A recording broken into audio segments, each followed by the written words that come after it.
Welcome to another episode of Don't Call It Small. I'm your host, Natasha Foreman. If you don't know about me and you have no clue what this podcast is all about, let me share a bit. I'm the CEO of ForemanAssociates, LLC, where we provide consulting, business support, and professional development services. And Don't Call It Small is where we talk all things business, share tips and news that you can use, and highlight the people and ideas behind the products and services that we buy.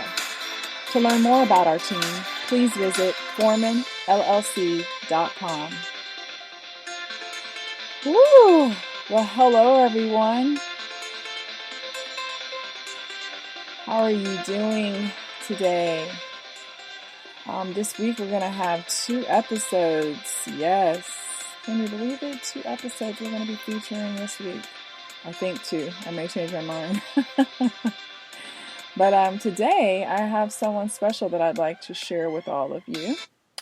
And yes, I have an interview with someone special. If you weren't paying attention, now you know. And I'm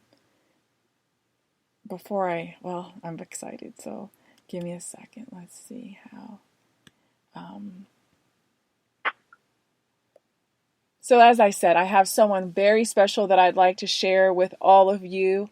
I've known her for years. Oh my goodness, I've been here since 2007, and I think I met her in 2007, 2008. And we have grown very close personally and professionally, and I just want to make sure that I can share her with all of you. I've highlighted her on previous episodes, but now's an opportunity for you to get to meet her and hear from her and see in all the ways in which the great things that I've shared about her, you'll be able to realize for yourself. So she's been called a hidden gem and an inspiration to others. She is a native of Georgia, and she was going through what so many of us have gone through, where, you know, you're working all these different jobs and you're trying to make ends meet. You're working your way through college and just life. And she had moved to Atlanta, and she had gone through several jobs within 1 year. And she had quit her part-time job. She was at a department store, and she said, you know what? I'm tired of it. I'm going to stop this rat race over here, and I'm going to pursue my ultimate dreams. And that dream was to become a legendary music instructor, studio owner, and more. And so she had nothing to save. She had no money saved up. She said, I'm just going to take what I have. So she had her keyboard, which I believe that she got it from Radio Shack. So she had a keyboard. She had 1 year of college experience under her belt, and she started her own business teaching piano lessons. The person that I'm speaking to is none other than LadySonya, and she has the LadySonya Music Studio in addition to some other ventures that we're going to discuss. She has consulted thousands of students. She has celebrity clients under her belt, including producers and artists, and even Grammy Award-winning producer, Justice League. Ladies and gentlemen, join me in welcoming the one and only LadySonya. Thanks. Wow, you've done your research. I do my research. I left out a lot because there's a lot that I know that you're going to be sharing with us today. But I just want to welcome you. Like I said, I've been bragging about you or talk about you in my podcast, but now's the time, especially with all that's going on in the country, in the world. I felt that this is a perfect time to bring in a different blend, right? Have a different conversation, help people to tap into the things that move our spirit and soul, which is music. And we've seen quite a few online battles of R&B and hip hop and artists and producers and writers, and I just was like, you know what? Music is one thing that definitely stabilizes and unifies. Brings people together. It does. It brings people together. So I wanted to sit down and have this conversation with you. So I shared some of the initial, like some overview of your background. Now I need you to share the meat and potatoes. I gave people just a little glimpse, but share your story.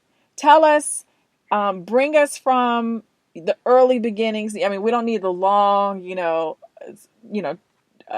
dissertation, but you know what I mean. But, tell us to how you got here, and so that we can talk about where you're going. Okay. Well, first, I want to thank you for having me on your podcast. I've been seeing a lot that you're doing with Don't Call It Small. I love the name, Don't Call It Small Business Podcast, because a lot of times when you have a business, when you're starting off, you'll say, oh, I'm doing this little thing here, or just my little small business. So I like how you say your title is Don't Call It Small, because that's what people do when they start off with their business. They don't think highly of their business when they first start. So thank you for having me on this show. You're welcome. As far as my background, it looks like you really tapped into everything, but you're right. I was back in 2007. I had moved to Atlanta. And when I moved here to Atlanta, I didn't think that I wanted to start a business. I was in school for music. And like you said, I would go from job to job. I would work somewhere and I don't like working here, change and work somewhere else. Didn't like working there. And by the summer, I had gone through 5 jobs. And I remember one of my friends said, I don't think the jobs are the problem. I think you are the problem. So I decided that, you know what, while I was in school that summer, that I wanted to teach piano. I just basically said, you know what, I wrote out this list of things that I wanted to do to start my business. And every day I was in school that summer, and I was working 2 jobs at the time. And so I had no time for anything. And I remember on my break at my evening job, I was sitting in Waffle House and just looking at my business plan and just writing out, what I want to do. And I basically called my mom, and I was just frustrated and just telling her that, it has to be another way to live than to be bitter and broke. And I can't go through 4 more years of living like this. I want to make a change. So, to make a long story short, at the time, I said, you know what, I'm going to quit that job, and I'm going to find a job where I can work full-time and go to school in the evening. So I quit my job at the pharmacy, CVS Pharmacy, and the job that I applied for and I got accepted for, it was not what I thought it was. It was a call center where you had to make sales in order to be paid. It was commission, 100% commission. So at that point, I was crushed because I had quit my job and I had nothing else. I wasn't making any money there, and I basically called my mom, told her that I was just telling her, I was just talking, and I sounded very sad. She said, Sonya, what's wrong? And I just basically broke down to her and just said, I don't have any money. My job, I don't really have a job. I don't know what I'm going to do. My mom gave me $1,300 to pay for rent and my car note for that month. And by this time, this was December, around the holidays. And so I started to apply for other jobs. I found a job at a bank. I applied for the job. I had the interview in December, and by January, they said that I had met all the requirements for the job, and that I just needed a branch to work. And at this time, I had forgotten all about my music business that I wanted to start. And when I got back to Atlanta from being home home during the holidays,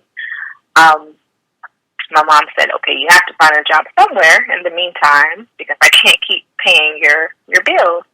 And so I just found another odd job, and that was January. I continued looking for a branch to work. I couldn't find a branch to work, and in March, actually, March 2008, I was frustrated about the job I was at, and one day I woke up that morning, and I got dressed. I walked to the door to walk out, and I just stopped. I put my keys down, and I said, you know what? I'm not going back. I'm going to teach piano, and I'm going to make this work. And so from that day forward, I've been teaching piano. Wow. That's my background. So tell me, how did you go about finding your first clients? Well, what I did when I was working that job, I also had applied at a music school in Swanee. It was about 45 minutes from where I lived. And when I applied there, they gave me the job to work there. And so I would just go there 1 or 2 days a week because I think it was kind of slow because I had a lot of teachers there. So for me to find my clients, I went online and I searched for teacher positions, and I found this company that was called Take Lessons. And I just basically found a lot of companies that you can actually put a profile up. And so I created a profile, and people would start taking lessons from Take Lessons. I received, at the time that I quit my job, I had about 3 students. 3 students, yeah. Wow. And so how many students so that was, what year was that? That was 2008, March of 2008. And so now we're here in 2020. In what ways has your company grown and morphed and changed over those years? A lot has changed, actually. When I first started my business, I always was promoting. I mean, I was on social media heavy. I was always on Facebook, and Instagram wasn't out then, Twitter, constantly promoting myself, actually putting ads on Craigslist. That's very old, but I putting ads on Craigslist. So how my business has changed from then to now. Now, I've gotten to the point where I don't have to market myself. 90% of my clients are word of mouth, and I'm constantly getting business. I'm constantly getting calls to play for events as well, and my clientele has grown just from starting out. I would have clients. Maybe they would last for 3 months, maybe 6 months, but now clients that I have, I've worked with some clients for over 5 years. So. Wow. So, and you do have some clients who, their children, friends of mine who are, their children have been with you for a while. So your studio is non-traditional. At the same token, you do mix in sight reading and music theory and teaching students how to read sheet music. And then something else that, and ear training. Something else that I found out through, exploring your site, which is something I had no clue, that playing by ear is a skill that's not commonly taught in Atlanta. And why? I mean, right. Why is that? Well, here's the thing. Learning to play by ear, most people, when they learn to play by ear, they literally just learn to play by ear. So it's difficult. What I've found is most teachers, when they're teaching, they teach to read sheet music, or maybe they'll show someone how to play a song.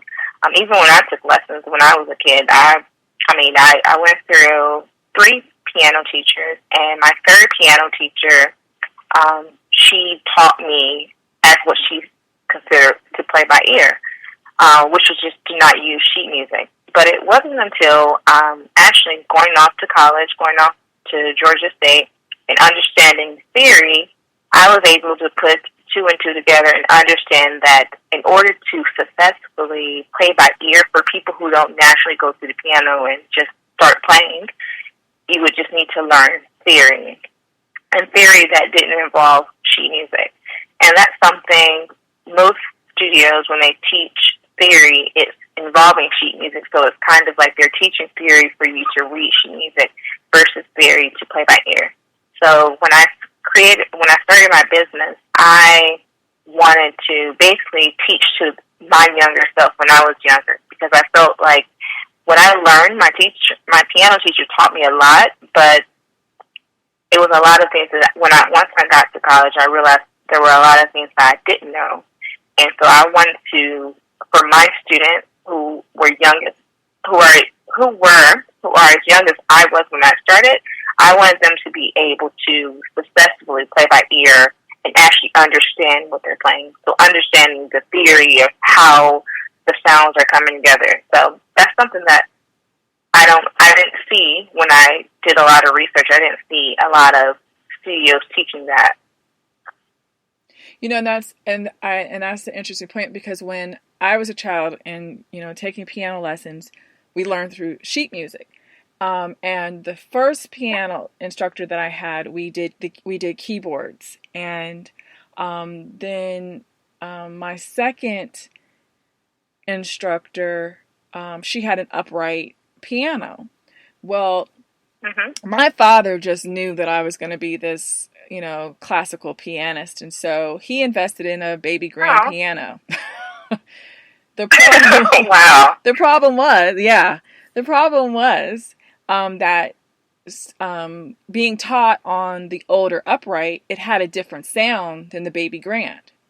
And so when I would play at home, I was struggling because it didn't sound the same.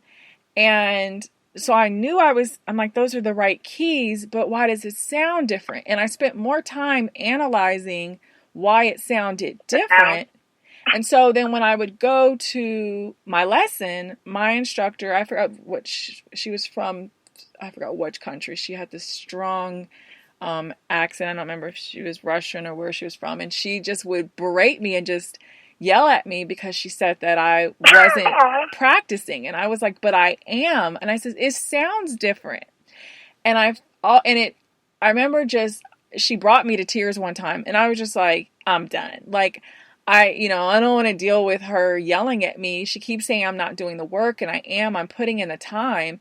But I always reflect back and say to myself, if only she had listened when I kept telling her, your piano sounds different. If she had taught me, like you were saying, where I could be able to understand how those sounds, that it's the same keys, different sounds, but in the way in which I could frame my mind and my hearing to adjust for different pianos. You know what I mean? Because as a small child, we're just being, I'm just being yelled and told that I'm just a loser. Right?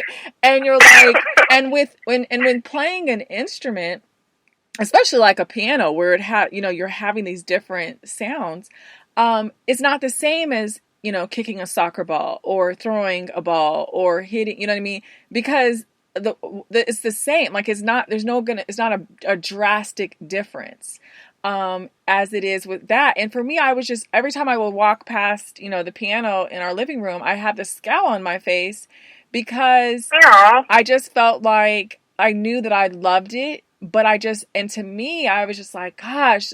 And I feel that we need more instructors like you who understand all of the elements that come into it. Because then you can be able to reach your students in so many different ways. I feel that if I had an instructor like you when I was a child, I would still be playing piano now.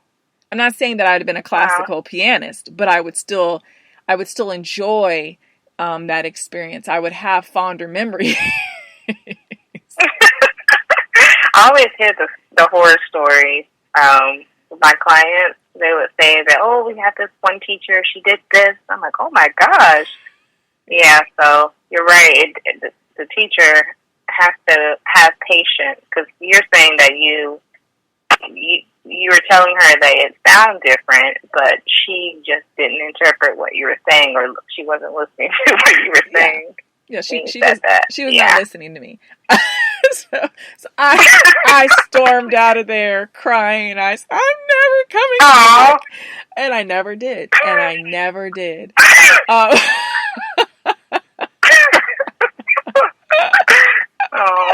That's funny. So you offer private piano lessons. What other lessons do you offer? I offer private lessons. I also have started something called the Producer Camp. I started it back in 2009 when I had my first student who was a producer that produced records for major artists. And so I basically created this program just by teaching that student and also teaching another producer student. I realized what the issue was with producers who wanted to play, because a lot of times producers, when they don't like to take piano lessons because they feel like they're going to just learn classical music, or they're going to have to learn Mary Had a Little Lamb. So, they will always say, you know what, I'm not trying to be a Mozart or Beethoven. I just want to learn how to play, certain styles of music. So I basically created a program teaching them to learn how to play in all different keys and how to play by ear as well, to play by ear. So I teach privately, yes, and then also I teach group lessons for producers. So the private lessons, how long is each session? The sessions are 30 minutes, 45 or an hour. Okay. For the private lessons. So students, it's either once a week or twice a week. I have had clients that are 3 times a week that have strict deadlines for certain goals.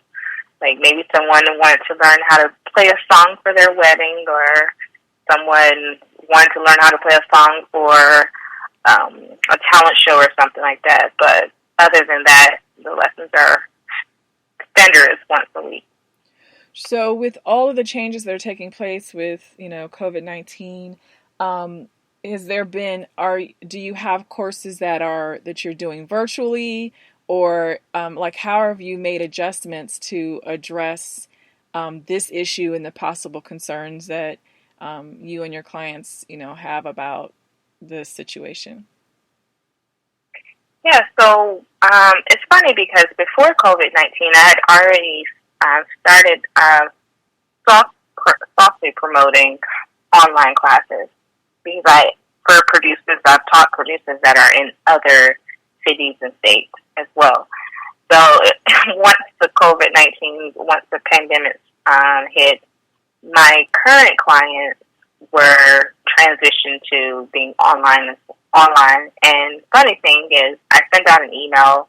I just sent an email blast just stating that I would be doing online classes. Mm-hmm. And some clients who had moved away decided, they're like, oh, we didn't know that you were teaching online. We would love to continue lessons.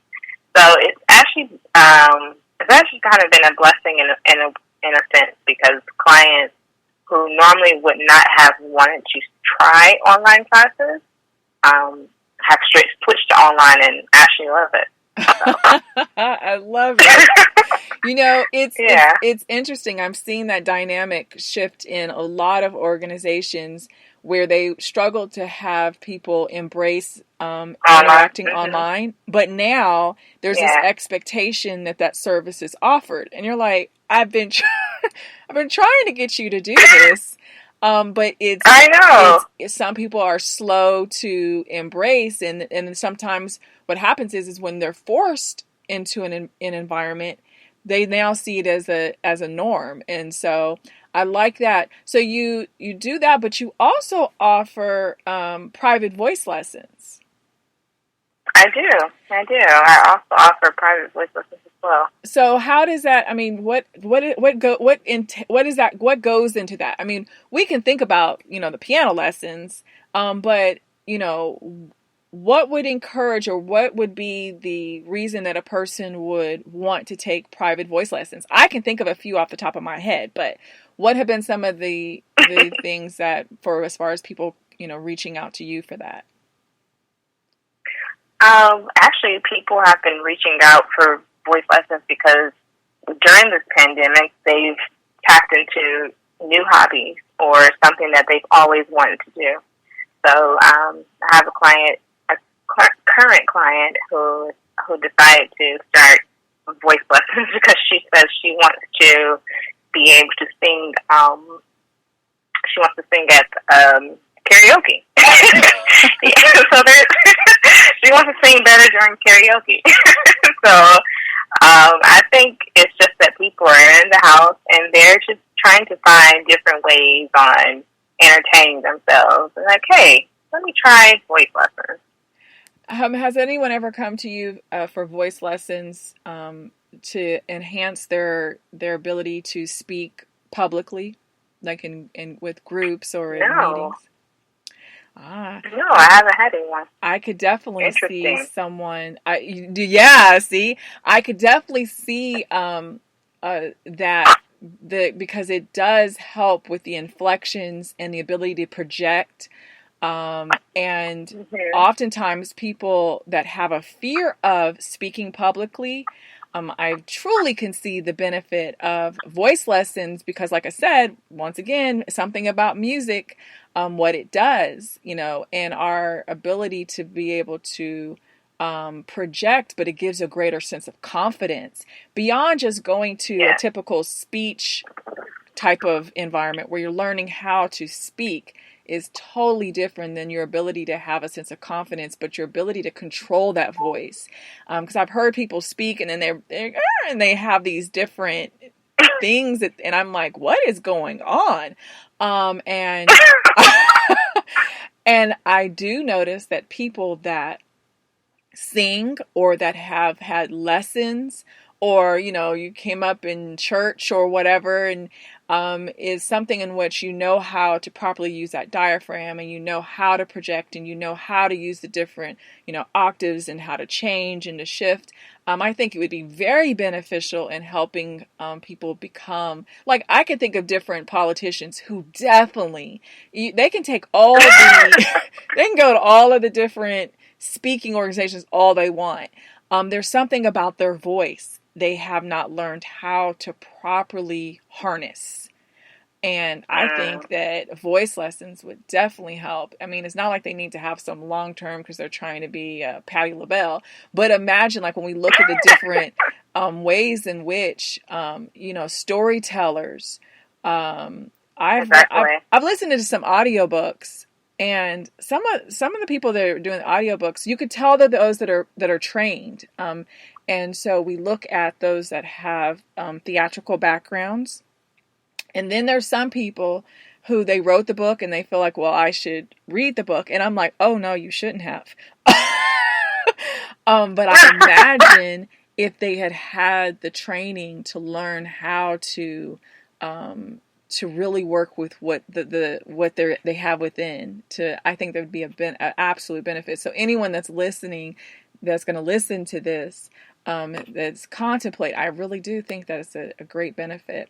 So something else that another service that you offer is music management, artist development. What is all of that?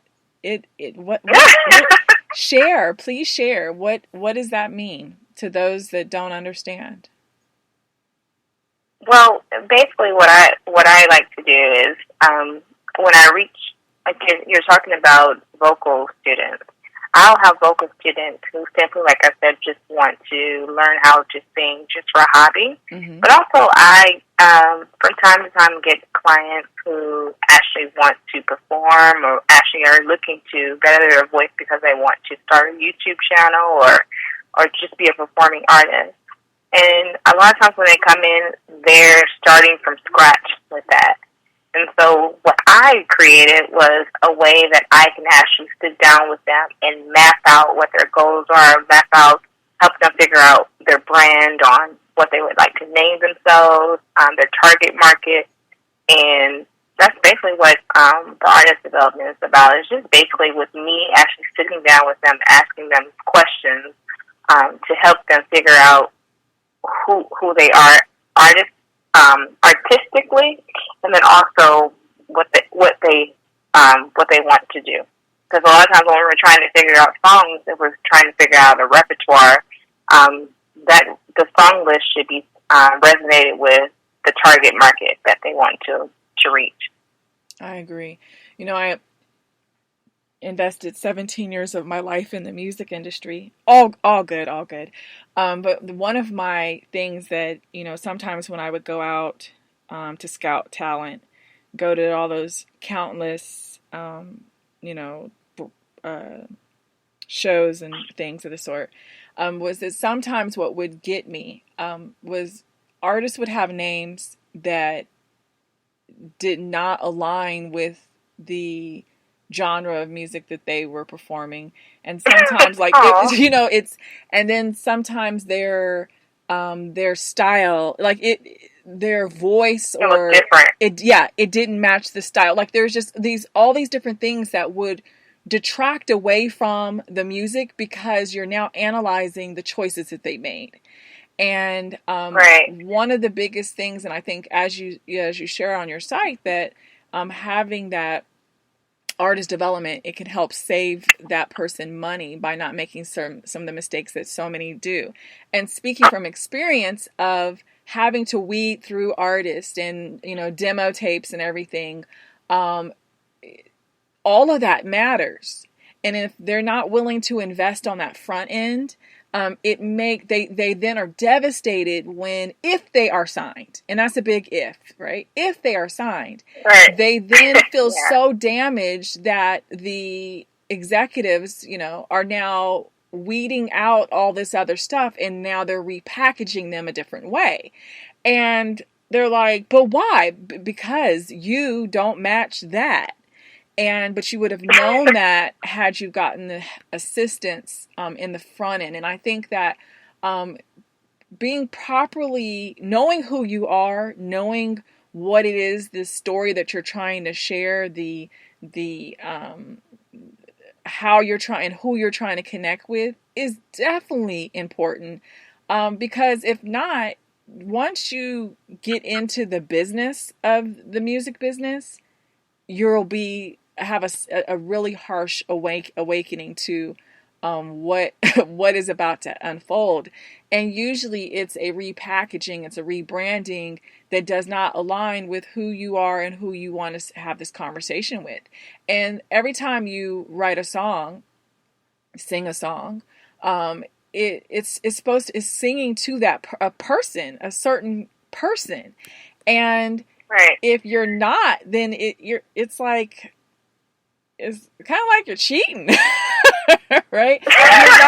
It's not authentic. It's not genuine. And what happens is that's when you start seeing people start shifting a lot. You start all of a sudden, when you start seeing, when people start changing to a whole nother kind of group of songs, like 10 years in, it's because they finally now have reached a point where they've made the company enough money where now they can say, hey, I want to shift. And they're hoping that their fans will shift with them, or they can now just have a new set of fans, and it can all be so complicated. So I love that you're offering that to help, because I have people to this day who they don't believe that I'm no longer still fully enthralled in the industry in that way.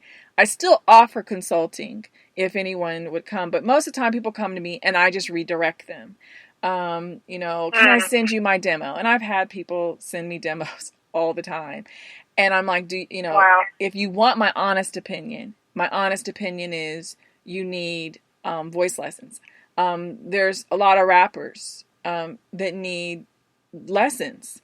There's a lot of people that need to understand the business side. And that's what I love to be able to share, is the business side, because I've seen too many contracts where, artists and creatives are just being railroaded and just, it's just ridiculous. But I love that you're providing that as a service to help truly prepare people for what it means to have that relationship with that audience and to give the best service that you can to that music.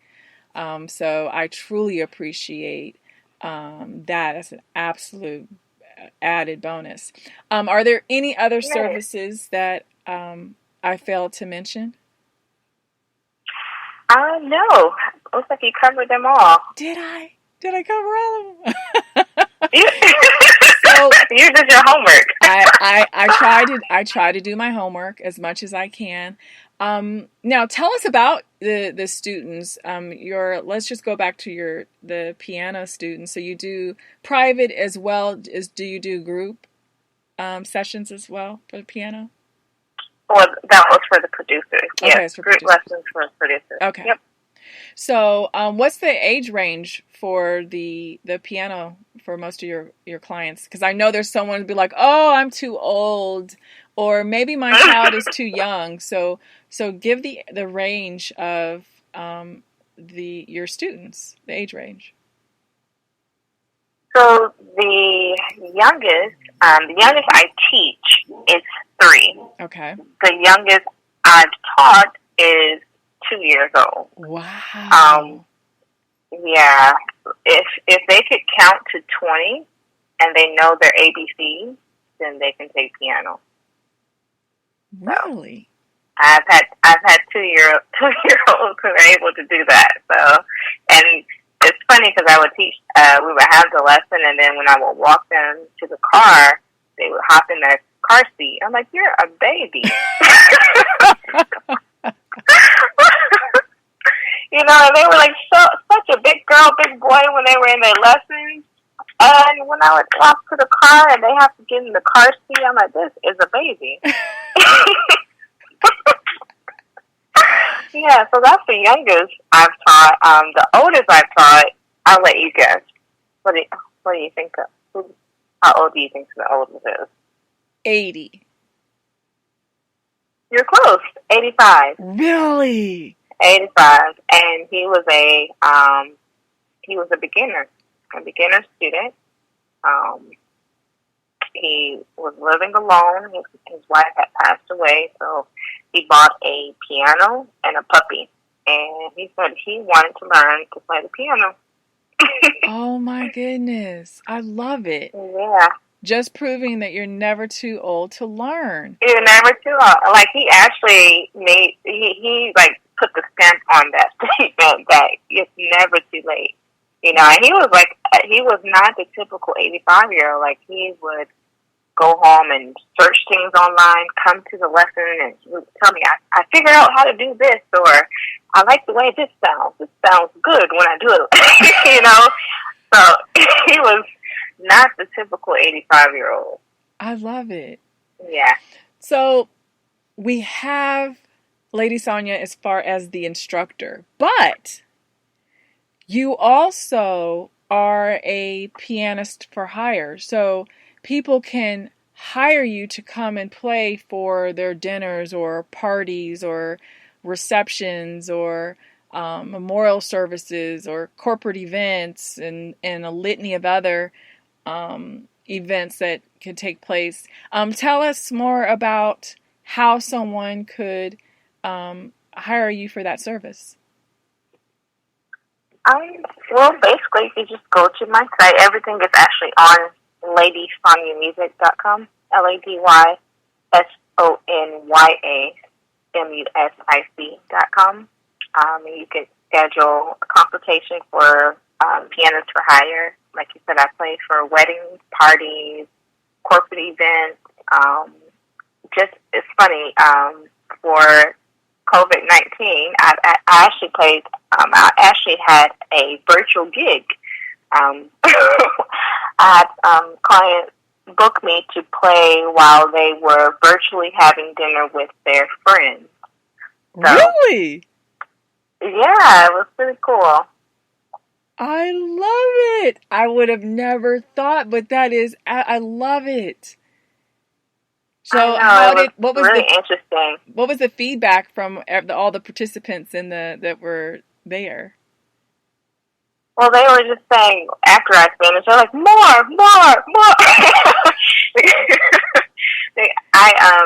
My setup, I set up as if it was a real stage, with lighting and everything. Like, wow, this is like a concert.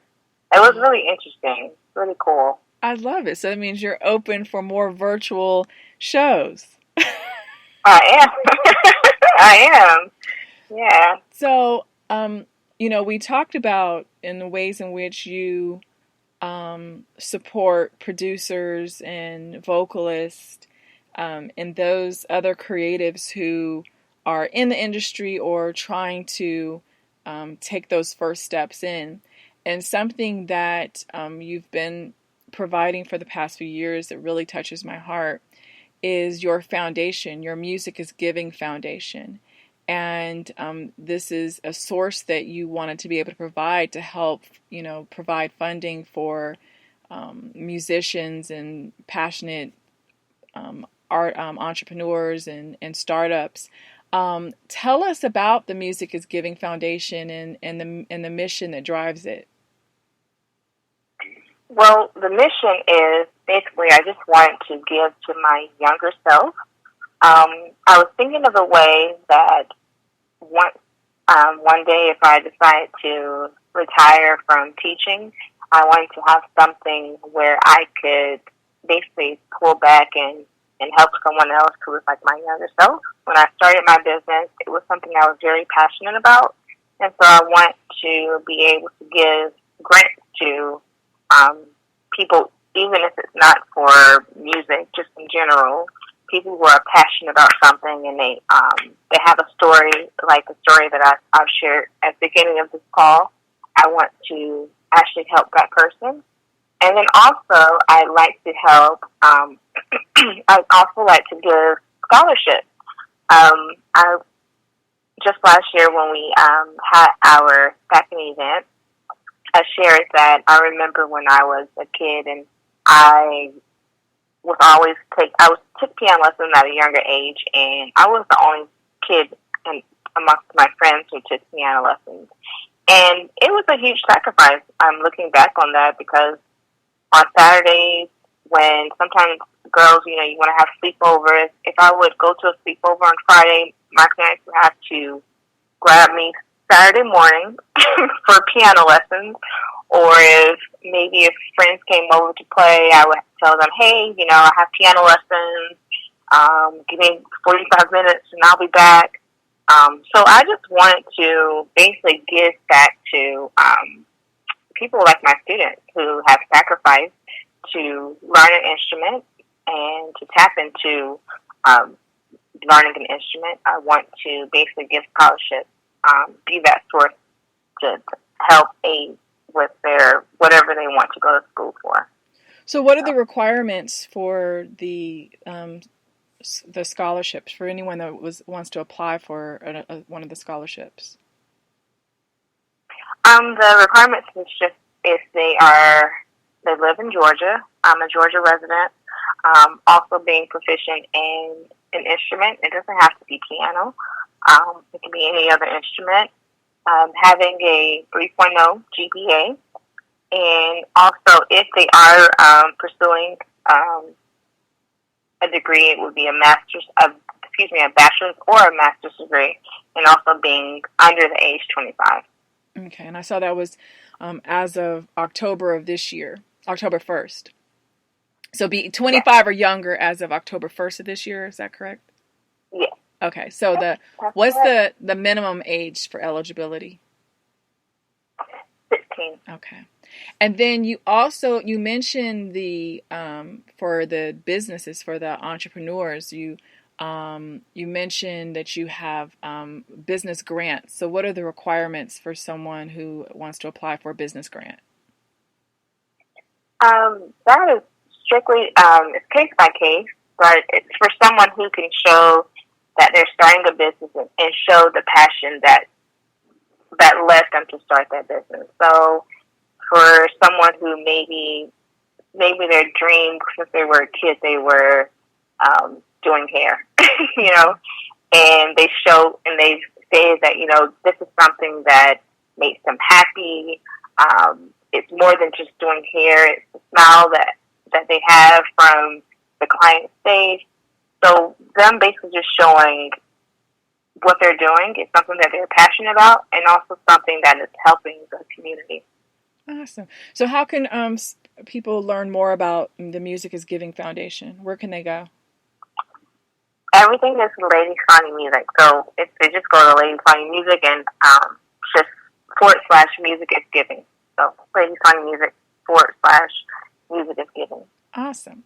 Are there any other updates? Are there any specials? Anything that you're offering currently? Currently, as far as updates, I'm just doing the COVID-19, the online lessons. I don't have any specials, but for those who are listening to this call, I would give additional 15% off their lessons. Just mentioning Don't Call It Small podcast. Awesome. Well, hey, anyone that better jump on that. Is there we have the website, LadySonya Music, LadySonya music.com. Is there a phone number, or is the website the best way to reach you and your team? The website is the best way. Actually, the phone number is on the website. 678-439 LSMS. That's LadySonya Music Studio, and that's 5767. Awesome. Well, I mean, I'm excited. I love where you are, and I love where you're going with this. Where do you see, or what would you like to see for your studio and all of the things, the outreach that you're doing, and all the ways that you're reaching out to the community and to creatives and the young and the seasoned, right? Because I don't say old, but the young and the seasoned. Where is the goal? What is the dream for the future of LadySonya Music? Well, the future is all in the foundation. So I would like to see more people starting businesses that they're passionate about, and also others taking lessons, whether it's piano or any other instrument, and just giving them scholarships. So that the goal and the mission is to continue building Music is Giving. Awesome. And how can the listeners connect with you on social media? On social media, I am on Facebook, Instagram, Twitter at I am LadySonya. That's IAMLADYSONYA. Awesome. Well, thank you so very much for joining us and sharing all of this. I look forward to hearing about the growth and evolution and seeing all the ways in which you are taking this pandemic and leveraging it for the greater good of not only your studio, but for all the different people out there who probably had put off taking lessons, voice, piano, producer, and other lessons, and have been putting it off, and maybe now will see I can do this, and see the reward that comes from spending this time really just connecting with the creative side of them. So thank you so very much for sharing, both here on this platform, but also just in your everyday with all of us. So I truly appreciate you. And thank you. I look forward to a follow-up soon so we can see in all the ways in which people have joined, not only as clients, but also joined in as far as partnering with you with your foundation so that you can bless more people than ever before. Nice, thank you. I've enjoyed the conversation. It's been great. Is there anything that you want to say before we part ways? No, just that I love Don't Call It Small, and I look forward to hearing more of your podcast. Oh, is there anything you want to say to for the listeners? For the listeners, what would I like to say to the listeners? I would like to say, don't be afraid. Just try something new, regardless of what it is. I love it. I love it. I love it, and I love you. Thank you so much for joining us. You have a wonderful day and a wonderful week, and I'll talk to you soon. Okay, thank you. Thanks. Thanks, Natasha. Bye. Bye.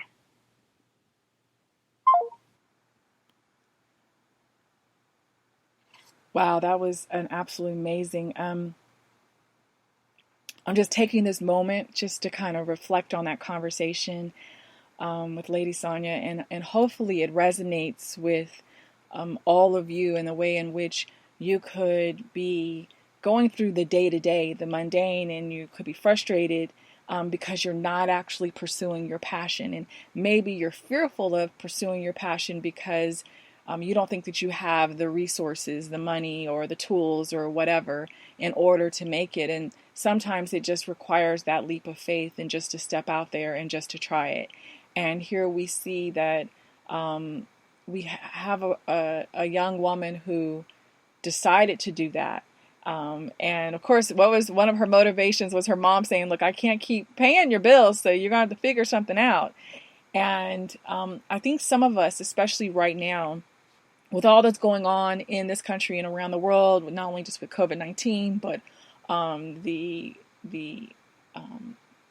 avalanche that's taking place with the racial tension and racism and all the things that are going on, what we are all doing is doing a lot of self-reflection, and we're looking within.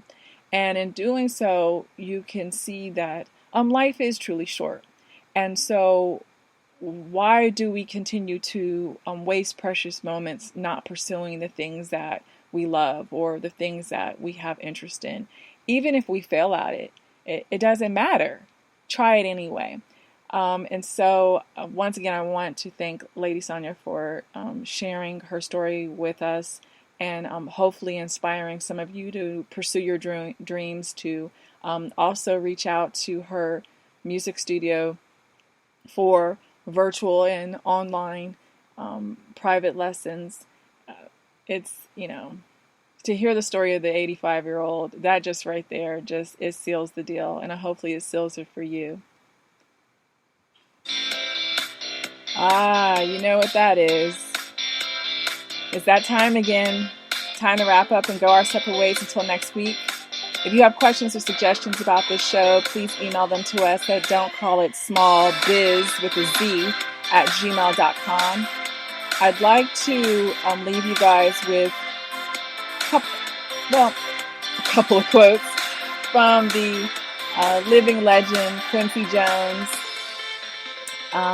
There's one that I just absolutely love, and it really does tie into today's conversation.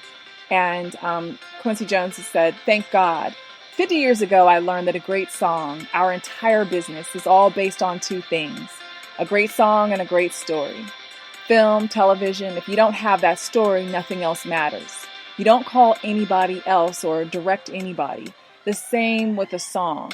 A great song can make the worst singer in the world a star." And we know that to be true. We have a lot of singers, and then we have some sangers. And another quote that from Quincy that I love is, "I've been driven all my life by a spirit of adventure and a criminal level of optimism. I believed in my dreams because they were my only option. The people who make it to the top are addicted to their calling. You have to honor the gift God has given you. The people who get the call are the ones who'd be doing whatever it is they love, even if they weren't being paid." There you go. With that, be sure to check us out on Facebook at ForemanAssociates. We're also on Instagram and Twitter at Foreman LLC.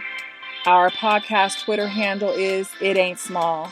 Be sure to follow us, share us with your friends, colleagues, and family. You can follow me on Instagram, Facebook, Twitter, and LinkedIn at Natasha L. Foreman. Reach out to me, say hello, share your story. I look forward to meeting each and every one of you. I want to make sure I give proper credit for our show theme song. It's called Higher Up. We're going to crank this up a bit. There we go. Yes, Higher Up is by Shane Ivers. Thank you for tuning in to the Don't Call It Small Business Podcast, for sharing these episodes with others, and for your continued support. And don't forget what I tell you on each and every episode. Don't call what you're planning, thinking, dreaming, or doing, little or small.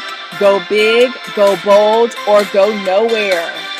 I'll see you soon for episode 41. Have a super awesome day and week. Be safe and be loving. I love you all.